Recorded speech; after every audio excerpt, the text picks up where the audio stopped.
The ones I love built relationships. You can have great technology, you can have a great product, but if you don't build the relationships, then I don't know if I don't 100% trust you. I don't throw darts at a board. I bet on sure things. Read Sun Tzu, The Art of War. Every battle is won before it's ever fought. Think about it.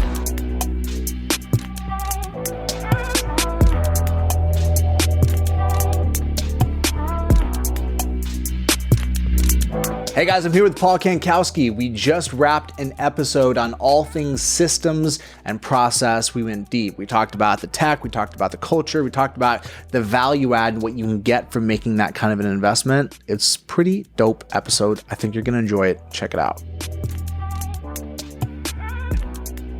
Welcome, closers, to another episode of the Profitable Property Management Podcast. I'm coming to you live with my man, Paul Kankowski. Paul, thanks for coming on the show. Pleasure to be here. Very excited. Paul, I want to make this a master class on systems and processes. That's what I want to talk about. Okay. You're qualified. You've been through the trenches. You've made it kind of your thing. You host a conference and an event on processes. You're personally stimulated by it. You've produced it in your own business. You've lived it. So what I want to talk about is what is necessary, what needs to be done, what must be true to benefit from systems and processes that is agnostic of technology.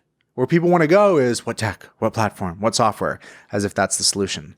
You and I both know there are a million platforms that can work, and also none of them will work unless a bunch of things that are independent of technology must be true. So in your mind, what are the necessary ingredients to get leverage out of this tech that is fundamentally not tech-oriented?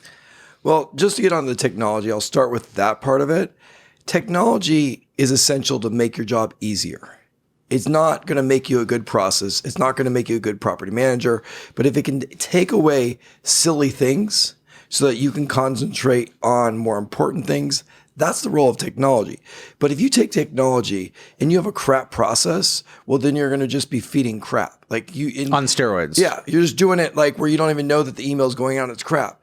So my thing is you got to have a personal approach. You got to be vested in the client experience. If you're vested in the client experience, that's what you're looking at. And then you use technology to make that client experience better, then you're on the right track. But some people, they go to the systems conference, they say, how do I automate everything?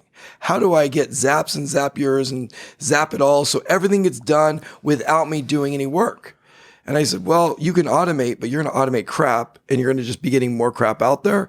What you want to do is get a good experience and then find technology to make that experience quicker and faster for you. So what would be some use cases where the orientation on the customer experience has allowed you to get a higher yield than if you were just focused on tech and automation? Well, let's just take a renewal process. So in the old days on a renewal process, my wife had a spreadsheet. She kind of did it. We kind of figured it out. She'd kind of send an email. It was haphazard. Sometimes it was 30 days before the release. Sometimes it was 45, sometimes it was 60. The process sucked, but she did a great job. She did it, and it was something I didn't have to think about. I didn't have to think about that, and I don't mess with my wife when she's doing something for the company. So I told her, hey, we're going to take it over. And, she's like, great, let's work for me. So now we made an automated process where where data on what the rental analysis is come in. And so that's very automated. But there's a person aspect to it because the person looks at it, looks at the analysis, and makes sure when it goes to the owner that it's going at the right time. So there's using technology and there's using a personal aspect. And then when the owner responds back, we don't respond back with a form email. It's a call. It's a talk, a conversation on the renewal. And because my person has more time, because automation is helping, they have more time to be more personal with the owner. And renewals is a great time to give a touch point with your owner that's positive, especially right now with rents going up. One owner doesn't want to make $100 more a month or $200 more a month. So it's usually a really good email, but it's a combination of doing that. But we had it when we first did it. I said, I want no automation in this process. I want every step to be done by you guys. You're going to do this for 6 months with no automation at all. Once we get it done right and we get it done where it's doing well, then we're going to use things like Lead Simple and have Lead Simple where you can check off the box and it's just going to email it automatically on day 7 and on day 14 if they don't check that off. But if I sent it from day 1, what if my email had grammar errors? What if my email said, "Dear Mr. Last and First Name"? Because those things all happen in automation. But if you do it personally, you're going to be like, oh, wow, the email looks like it's bad or this. So give yourself time to perfect it. And then automation comes. People think processes take 2 weeks and you just get them done. Processes take 6 months or longer to get it good. And then about a year later, guess what you do? You revisit that process and try to make it better. Constantly. Yeah. So that is where you're really getting a good customer experience because you're looking at it. And so my big thing with processes, when something bad does happen, whether it's automated or not, that we might revisit it sooner too. So like when we find out an email's going out bad or for example, if we had an application process and all of a sudden we get an eviction and we're like, why did we get that eviction? Oh, this is it. We're going to go back and revisit that process to fix any problems we ever find in the future because you don't know what future problems are going to be. So processes aren't something that you make and you shelf. And they're just going to they're living documents that they make your company better. Yeah, it's satisfying, this idea that we're going to get it all perfect and it's going to be at a point of stasis. But the reality is things change, regulations change, you change, your staff changes. There's all kinds of reasons to update your processes. I take your point to heart that people are wanting to graduate from using a slingshot, which is doing things manually, to nuclear warfare, right? It's like there's some steps in between here to go from entirely manual to all the way automated. And the thought process that's required to get the clarity that is necessary, again, it's not tech first. It's process, systems thinking, system design. What is the outcome? When people make these investments, frequently it's made under the guise of efficiency first and foremost. The robots will go to do things instead of people. There's another side to it, though. There are other benefits. One of the other benefits, for example, is error reduction. What is the holistic set of benefits that encompass the value prop that you see in making this kind of an investment? Well, when you say automation, everything automated, the reason I would say automation is good because it frees your people up time to have a personal connection. So I'm not saying, because a phone call can never be automated. A phone call by your property manager talking to the owner saying, "Hey, owner, I just want to call to let you know we did a drive-by, the yard looked good." Now I can automate that in email. And I can automate everything that's sent. But your owners only get phone calls when, "Hey, your tenant's a problem. Hey, we have bad news. This is happening." So if they can automate good conversations, you're giving a better experience. The same is true with your tenants. You know, if we can automate, people think, "Oh, we don't need to talk to our tenants. Tenants aren't people we want to." Your tenants are a great source of income. Because if you have time where these little things are automated and you can call your tenants and be like, "Hey, we just wanted to wish you a happy 6 months. We're glad you've been there. Hey, we want to tell you about our buying program. We want to tell you about this program." Why would I want to tell you about the buying program? Well, because when they buy a house in California, I make 20 grand. So we want to tell you that. But, you know, we get so in the weeds, so in the trenches, and we only want to deal with we're drowning. And we just got to get that water out of our mouth, get that. When you can get your processes going well, then you can start working on, you know, becoming a faster swimmer. You're not drowning. So how am I going to become a faster swimmer so my company can make more money, so we can be more profitable? And profits are good, but also so my owner and my tenant can have a better experience and I want to rent from Pure Property Management. I want to go with those guys because, you know, they're going to give me the best experience ever. So if I go another house, I'm going to go with them when I move. Now, Paul, there's an interesting intersection of causal factors here, specifically as it relates to the emotional relationship that many small businesses have with their client base, AKA, I don't want to talk to these people. I don't want to talk to my owners. I certainly don't want to talk to my tenants. I don't want to get on the phone. Now, some of that is just one-off interpersonal. People are grumpy and it is what it is. But systemically, what do you think the relationship and the interplay is between these systems and these processes and the way that people relate to getting on the phone with their owners? Are these independent factors, or does the one contribute to the other? I don't want to talk to my owners. I don't want to talk to my tenants. And if I have to talk to an owner, unless it's something severe, I'm probably firing them. So I get that point. I hire people that want to talk to my owners, that want to talk to my tenants. As a business owner, there's a certain point, you're not going to be talking to your owners. You're not going to be talking to your tenants. But you want to hire people that are incentivized by talking to the owners, by talking to the tenants, because when they have a good experience. So if my employees get a blank reward every time we get a positive review, and so they could talk to tenants, and then through that positive experience, we get a positive review, and they get, $50, or, if they get enough, they get a trip somewhere. It's a positive experience for my employees. As a business owner, I don't think, unless you have very few doors, you're going to be doing the right thing by calling owners and tenants all the time, because you have more things you want to be creating more jobs for more people and growing your business. So you're going to get to the point but you hire people that enjoy that. I enjoyed it when I did it. I mean, it was to a point. You enjoy the good conversations, but when you've had those good conversations, the bad conversations are easier. It makes your job easier. And when you're calling people to tell them good things, they're happy. So your employees get a happy response back. So that's where I'm saying we don't have to, it's going to make your job better. Right now, property managers, they get yelled at all day. They have the bad experiences. If you make a more efficient company, you're going to have that bad experience to deal with, but you're also the good experience. So you're going to balance out your day with people that are happy with your conversation. And it's not going to just be this thing that just keeps you feeling low. So I'm not saying you as an owner need to talk to everybody. I'm saying hire people that will do that, will give the positive experience. Because if your people are spending all their time just doing petty putting tasks, on fires, reactive, repetitive tasks and things that are not efficient. And the biggest thing a system does, whether it's automated or not, I always say you could have a system with no automation. And what is a system with no automation going to do? It's going to save you time. Mm-hmm. So like if you have this lead simple product and it tells you these are your tasks to do. And so when a lease gets signed, it tells you the next task, not automated. You still physically have to do it. If I have 60 tasks I have to do in a day and I just can check off the boxes as I do them and the tasks get done, what is the biggest time waster your employees have during the day? It's the fact that they got to remember what they have to do.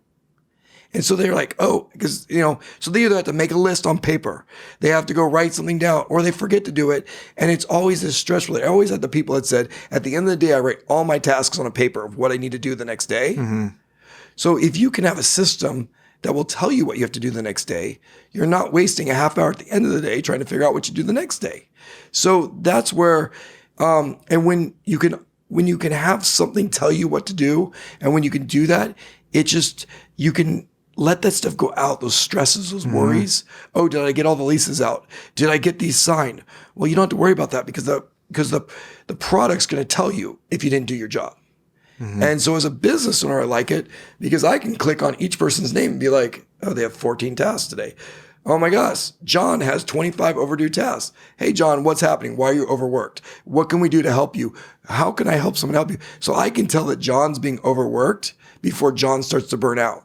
And then I can say, okay, let's get a remote employee. Let's get someone else to come help you with this because either John is a bad employee or John's overworked. If he's a bad employee, then there's other stories. But if he's overworked, let's get someone to help you so you can do your job well. Because when you start getting overdue tasks and overdue tasks and overdue tasks, you go down that spiral where the water's coming in your mouth. And eventually you're going to do one of two things. You're going to stop caring about the company, bad for the company. You're going to quit, bad for the company you spent that money training. So either way, those are not good options. Yeah, and I appreciate what you're saying about the context switching and allowing people to quickly go back and reorient it. There's mental residue that resides when you're switching back and forth between all these things, and this is why people say you can't truly mental task. When you have a centralized repo, it keeps you on track and it keeps you on task. Let's talk about the team member relationship with these systems. You architected it. You're bought in. You buy into it. But you mentioned, for example, people falling behind. What is your feedback when you hear somebody articulate it? Paul, I get it. I made the investment, but my staff doesn't use it. My team member doesn't use it. What's your response and what do you diagnose? What do you hear when somebody says that? They didn't have their staff involved in creating the process. You're saying I made it. I didn't make it. I facilitated the making of the process. I was there. So a few months ago, I went down to Mexico. And I brought all my staff together, flew some of them in, so all my remote staff. And we went through every system. And we started off by going through and just looking at it. Then they broke off into groups of 3. And they diagrammed. There are 3 things they liked best about it and what they hated about the system. Then we put that all up on a wall.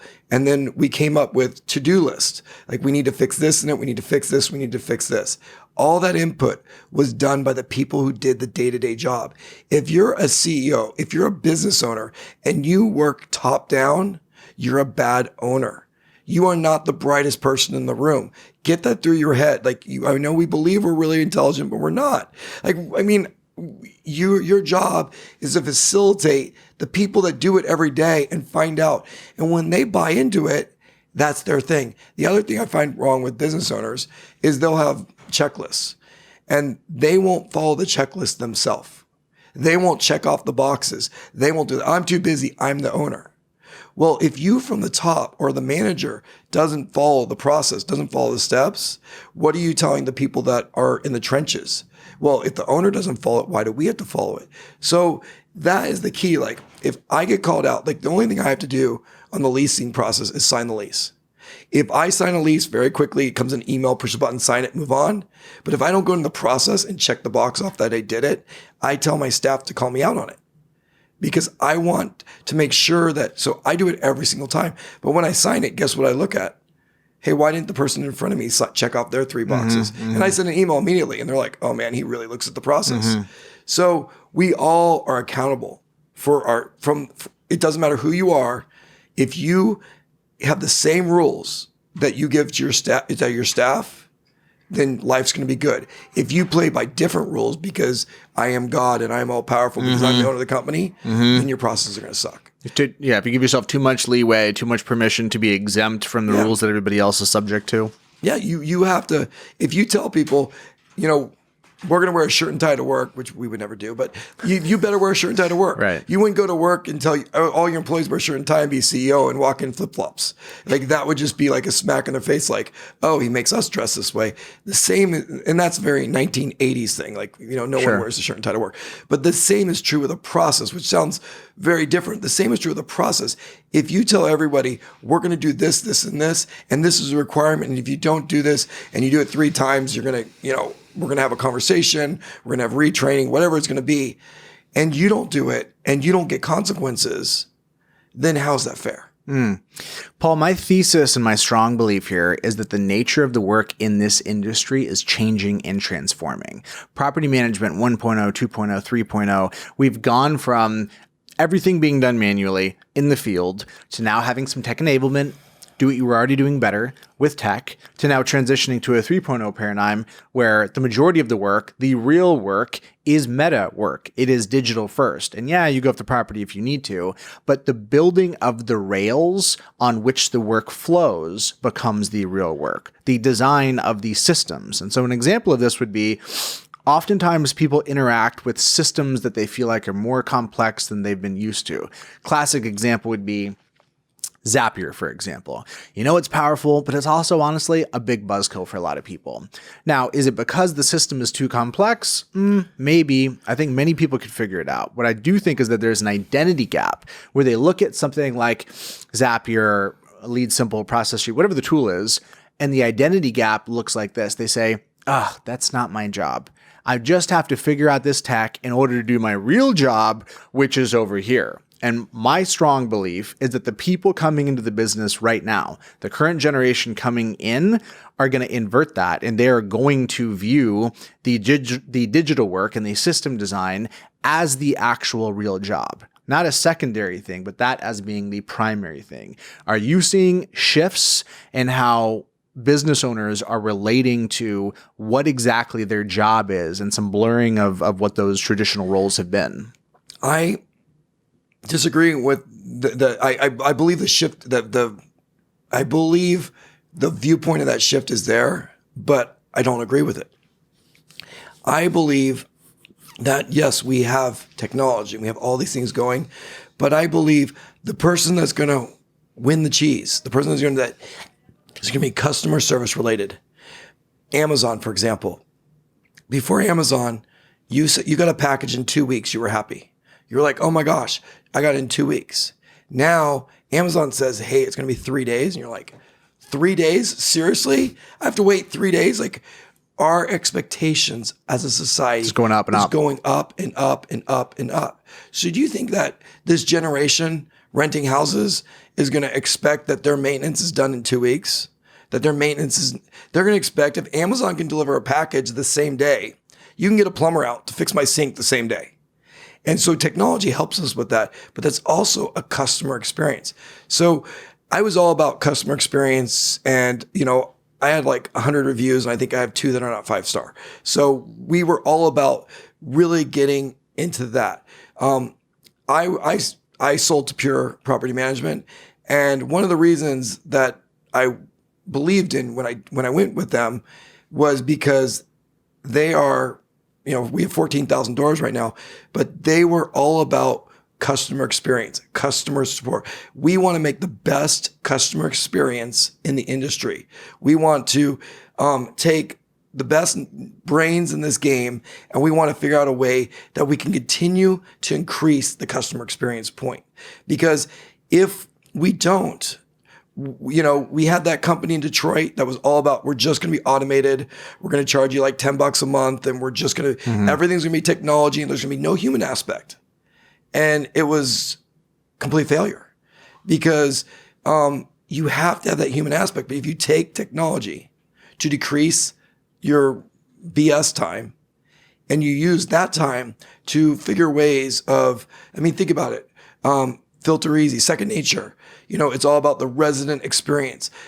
People will pay more to have a good experience. You go to these high-end lofts with millennials, they're paying a lot of money so that someone picks up their dry cleaning, walks their dog, does all these things. The younger generation will spend more money to have a good experience. But if they don't have a good experience, they're going to Yelp, they're going to Google you, they're going to really hurt your business. Our generation was like, okay, please don't spit in my food, don't do stuff like that. We were less, we were not used to getting as good of a customer experience. So my point from that is that as the thing goes on, we need more customer experience, which means we need more human touch. Because yes, you want it quicker, you want this, but the human touch doesn't have to be a phone call, because this generation really doesn't want you to talk to them on the phone. But the human touch is that the human person is getting it to you and getting what they needed done quicker, whether it's, cookies on their doorstep that they spend money on, or whatever that next thing's going to be. But there's going to be these next things that are going to make their tenant and owner experience even that much better. And that's, I believe, we're going to see a lot of vendors coming in that space to make a lot more money off of that experience point. And the architecting of the work, the systems, is obviously a huge force multiplier in being able to consistently and accurately provide that kind of a caliber of customer service. Totally take that point to heart and agree. When you think about somebody buying into this vision, they're drinking the Kool-Aid and they want to jump on board, they want to go after this vision, where would you encourage somebody to start with system design, system thinking, and kind of building out their processes? Well, I would say start with one and work on getting it done very good, and not expecting that you're going to do it in a weekend. I think the problem is people come in and they say, I'm going to work on my leasing system. And they spend 3 hours on it and they're like, okay, it's done. I finished it. And then they implement it across their company. And then they're like, why didn't it work? Why is there problems with it? So if I'm going to create a system, I'm going to work on the system. Then I'm going to put it off to the side and I'm going to give it to other people to break. like I don't work on systems anymore. Now I'm just a breaker. It's a much more fun job. You QA, bang on it. Yeah. So David will work on our systems and he'll create it, and then I'll go through it and I'll be like, no, this is wrong. This is wrong. Okay, work on it again. He'll go spend another 10 hours on it, come back through. I'm like, okay, I like this better, but no, this is wrong. Let's get this. It's just, and then sometimes it's okay. Let's take a day off and then let's show it to someone else. And the other thing is get the people that are doing the job involved in the creation of it, so that because they're going to really be able to break it too. Have them there. And then you get this thing finally created. And like I said before, every year you got to review it. You got to go through it. Every time there's a major problem, you got to. But it's not this because you create them too. It's not something that you give me something and a day later I can't hand you a template of my leasing. People always say, oh, can I just take your leasing system? Borrow yours, right. Can I just borrow yours and use it? I'm like, it's a different company. Like you give that to your employees, and they had no input in it, and I don't know the problems that you have in your state or your area, or that you could be very similar to mine, but you still got to adapt it to your company. And that's where I think people think, oh, I'll buy this product and it's all the systems already pre-done. And I'll just use the systems that were created on the product. And you guys I'm sure you have like sample products on yours. You're going to get frustrated. But if you spend the time to create things that are your company specific, you're going to love it. You're going to use it, and you're going to add value to what you're doing. You got to just invest that time, because that time will be paidfold and tenfold to you. So let's talk about the human resource commitment that is required here. You talked about having the staff involved. You talked about the fact that you're not the system architect, but you do have a system architect. Talked with him. I met him. He's been at one of your events before. I believe I've met David in person before.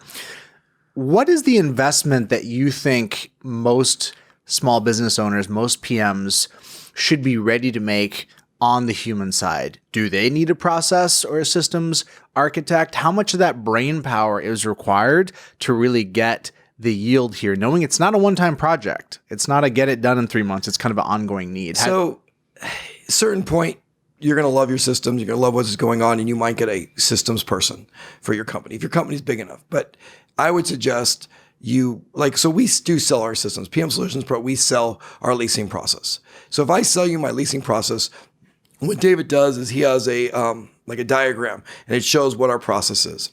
You go through it and you X out and you write in all the new things. And then he goes back and he works on editing it for your company. And then you go back and meets with you, and then you look through it and you say, oh, we need this changes, we need this. So when we sell our programs, we sell them for a set price, and it also includes like 4 hours of David's time. And then you pay hourly after that to change it. So if you have a pretty easy, you're young or whatever, you can probably get away with doing that, and you can get it all good in that 4 hour time.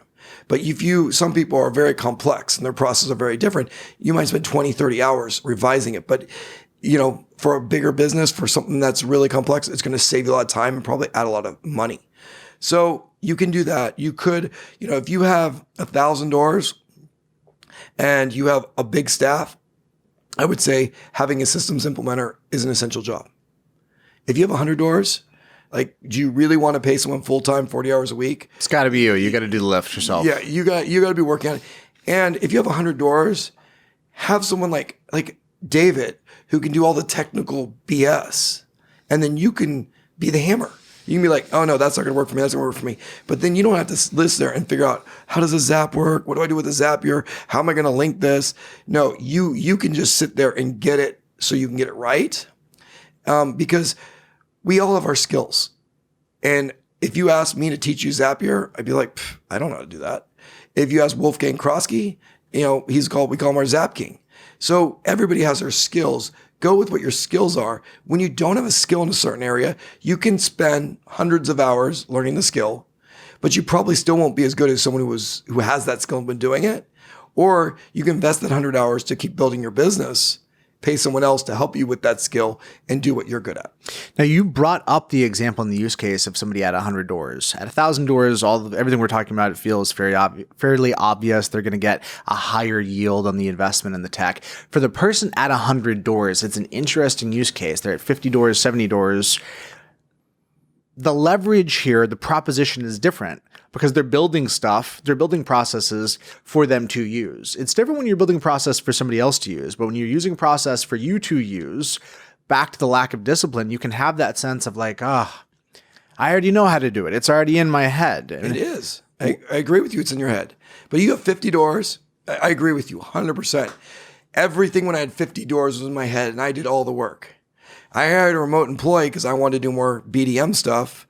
And I just said, oh yeah, it's in my head. And I tried to regurgitate it onto paper in my head.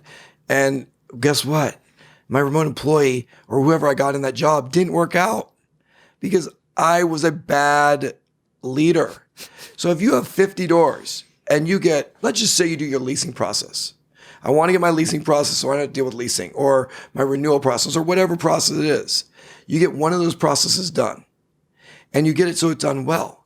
Then you go hire a remote team member and who's costing you $4 to $6 an hour. And then you have that remote team member and guess what? They're going to be successful. They're going to be able to do their job. And when I make a process, I make it like an educational tool. We have every step. We have videos in there with that go over how to do something. So if you got lost in that folio, this is where you got to go in that folio. This is what you click. This is what you do. Because that person, let's say you are small and let's say they do renewals twice a year and they do them in June and they do them in September because somehow your leases are all that way. Well, when June comes around, they haven't done it for like a long time. Are they going to remember the process? No. But if you have the process and videos, they retrain themselves. So instead of you having to spend a day figuring out and helping them, they can retrain them because you've already done the training once. So that's where processes help you. Because like my first thing when I hire someone new is this is the process you're going to take over. I want you to go through this process 25 times. After you go through it like 25 times, watch all the videos, I want you to move in fake people. You're going to move them into fake address and I want you to work on it and find out where you're. And so after you do that, come back to us, ask us questions. But now they're training themselves from our process. Now, what is the recruiting, hiring, profile, appetite, skill set that you have in mind? You're clearly really into processes, more so than probably your average owner. When you think about the demands and the QA on what you're trying to do for your frontline staff that are going to be interacting with this, what's the conversation that you try to have to find out if this is somebody that's going to have the appetite for this level of rigor and thoroughness and how the work is being done? You mean someone to create my processes? No, somebody to run the processes. Because surely you've had employees before that they're like, it's too much. I don't want to. No, 80% of people are task doers. So 80% of people are not business entrepreneurs.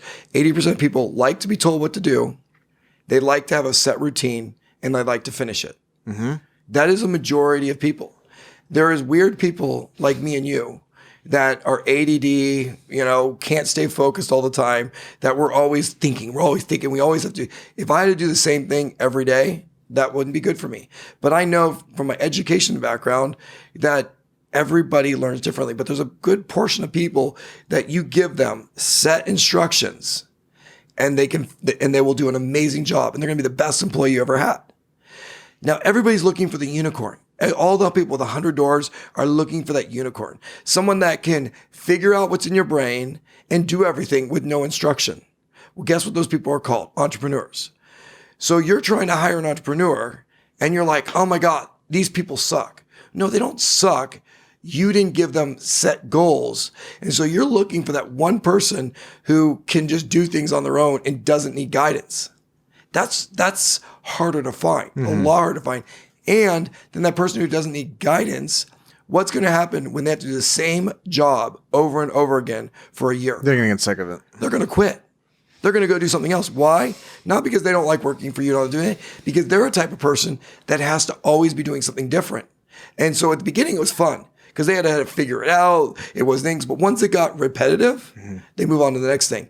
So you want those repetitive people because those repetitive people will be there for years and years and years. You'll keep raising their salary. You'll keep giving them good benefit. But they're going to be great employees. They're happy and you're happy. So that's what I'm saying. People, when they're looking for someone, I had someone who hired a remote employee and thought that texting them instructions was training them. And then when they didn't work out, they were like, yeah, they were just stupid. And I'm like, they weren't stupid. Yeah, that's sad. You texted them like, hey, just do this, isn't it? They would text them like a list and expect them to be able to figure it with no systems in place. That's not, but I can do that. I don't need to have how to do something. Yes, because you built the company, you learned it from ground scratch, and you spent hundreds and hundreds of hours of learning this, and now it's in your head. But you expected them just to figure it out in 10 minutes. So, I mean, your expectations have to be in the right place. And I find that the majority of times when employees fail, you got to look in the mirror. Amen. Yeah. Amen. Yeah. Let's rewind that and just replay that a couple times. It's always my fault. Yeah. Blame yourself. That's some advice I heard earlier in my career. Just blame yourself. Well, I mean, there's times that either they were dishonest or this, but for the majority of times, people fail because leadership sucks. And they just, their expectations are you're just going to do it. And if they could just do it with no direction on their own, super motivated, work 80 hours a week, they would have your job. Yeah, they would be an entrepreneur. And they probably should, some of those people that are doing that. Yeah. Yeah, they are. They're figuring it out. Paul, we've seen a lot of shift in the industry, particularly in the vendor landscape. I'm curious, what's the lens that you use to QA and think about interacting with different vendors? What do you like to see in judging if a given vendor, somebody new on the scene, is going to be worth their salt? What dynamic, what vibes, what energy, what offering kind of works from you, and what you look from the vendors that you love versus the ones that maybe are just kind of so-so? The ones I love built relationships. You can have great technology, you can have a great product, but if you don't build the relationships, then I don't know if I don't 100% trust you. Like, we look at Second Nature, and they were NARPM Affiliate of the Year like 4 years in a row. But, they build those relationships with people. They come out there and they really genuinely, I believe, care. I look at Lead Simple. Me and you have built relationships over the years. I look at Tenet Turner. Tenet Turner is one of those companies where, like, I was with you from year one. Mm-hmm.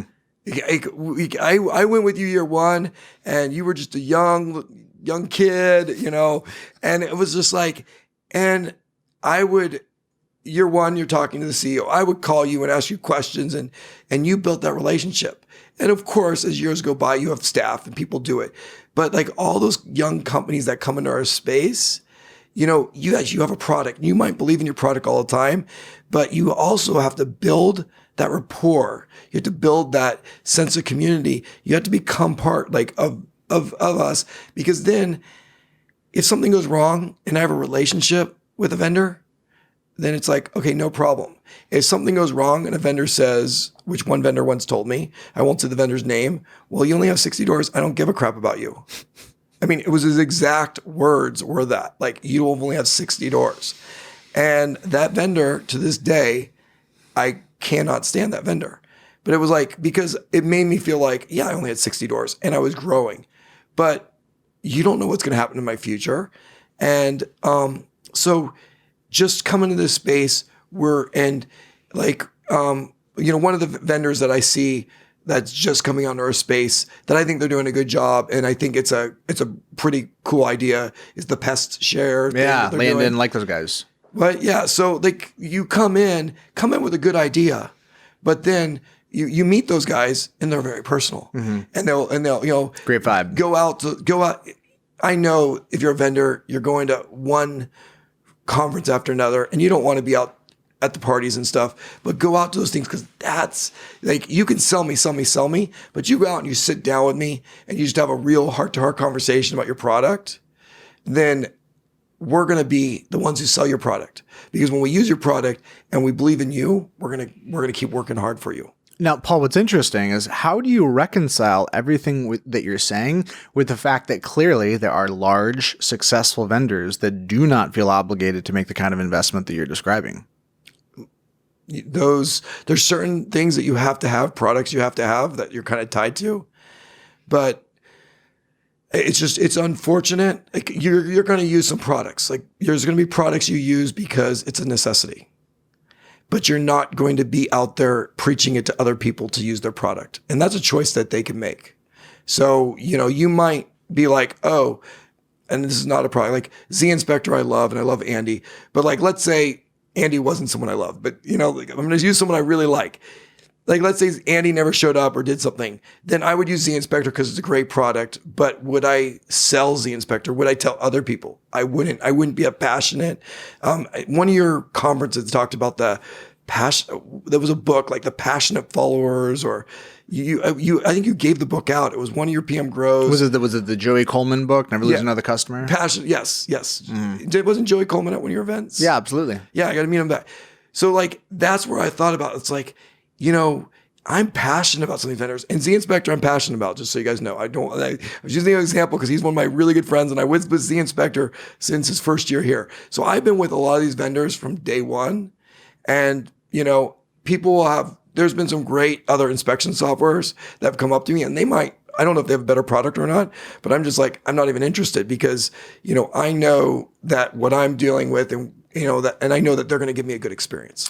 Now, what's interesting is some people hear this and think, oh, Paul, what do I care? It's all about the product, nuts and bolts, the functional, the literal. If something else is better, but I don't vibe with these people, it's just business. What I think is interesting, Paul, is that when you cultivate reputation, when you cultivate relationship, you get the upside, but there's also downside. If you screw up and you're in an environment where you're trading on reputational capital, you are more vulnerable to your mistakes and your flaws. They will be a brighter light will be shined upon them. And I think that's one of the beautiful things that NARPM does, that there is built-in accountability in coming to this place and being seen and leveraging these relationships and benefiting from it. And that is that it's really hard to do wrong by the customer and maintain any kind of traction. If you do wrong by the customer, it's going to get found out and it's going to get spread far and wide. And that to me is the business case for why PMs, small business, anybody using any kind of a vendor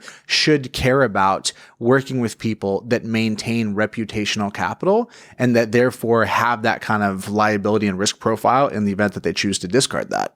Well, I agree with you, but I also think if you build those relationships in NARPM and someone is pissed off at your product, there'll be 20 people that will come to that person's It's a great counterbalance. aid and be like, well, you need to talk to him personally because that's not the experience, and he's amazing or she's amazing.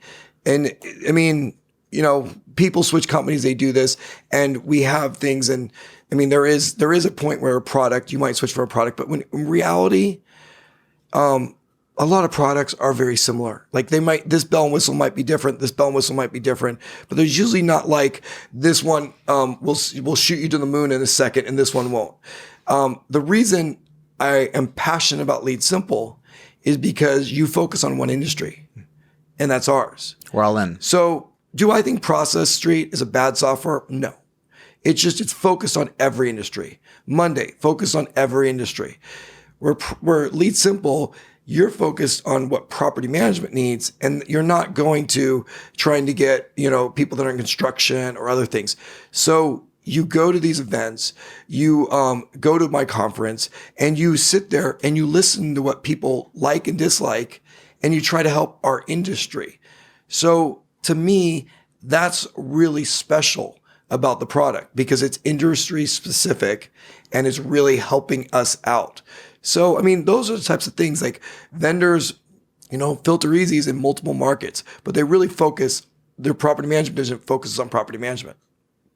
And they know what we like and they know what we don't like.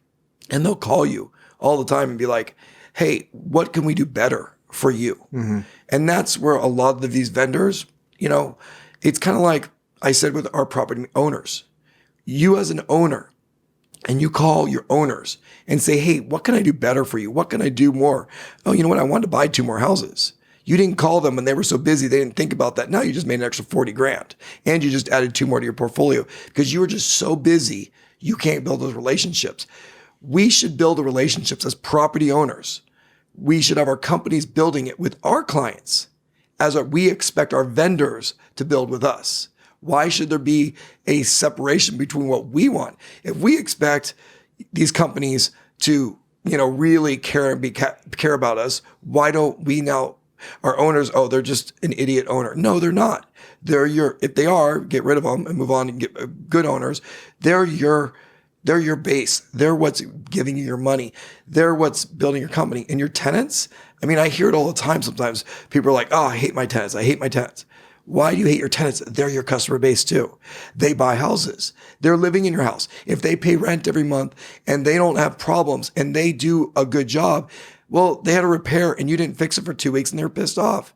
Well, if you lived in that house and your sink didn't work for 2 weeks and it smelled like sewage, would you be pissed off? Put yourself in their shoes. Put yourself in these other people's shoes. And then when someone yells at you, I'm always like, well, they're not yelling at me. They're yelling at the situation. And there's some people, like I said, that are crazy. But for the most part, you look at, they're yelling at the situation. How can I resolve the situation? What could we have done better so that they didn't have this bad experience? Paul, I think we're going to end it there. That was a great little monologue here at the end about taking things full circle, putting yourself in the seat and the shoe of your client. There's empathy, there's humility, there's humanity and dignity in that. I love the contributions that you're making to the industry. I appreciate that you're an advocate for the little guy. That's something that's meaningful to me. And I enjoy being in this industry with you. I enjoy being with you. It's been a great 7 years that we've been working together. Thanks for coming on, brother. Have a great day. Boom. Jordan here asking you, what do you got? What is a question you want to ask me? Can you stump me? Can you throw me something hard, perplexing, vexing, something you feel tied up in knots with? Throw it at me. I'll do my best to try and answer that question, to dissect it, to parse out the nuance and maybe help you get a bit more clarity. I'm looking for questions as the basis for creating content, and you're looking for answers as the basis for clarity. And wouldn't it be perfect if those two things matched up? Drop a comment, send me an email, jordan@leadsimple.com. Let's stay in the conversation. Peace.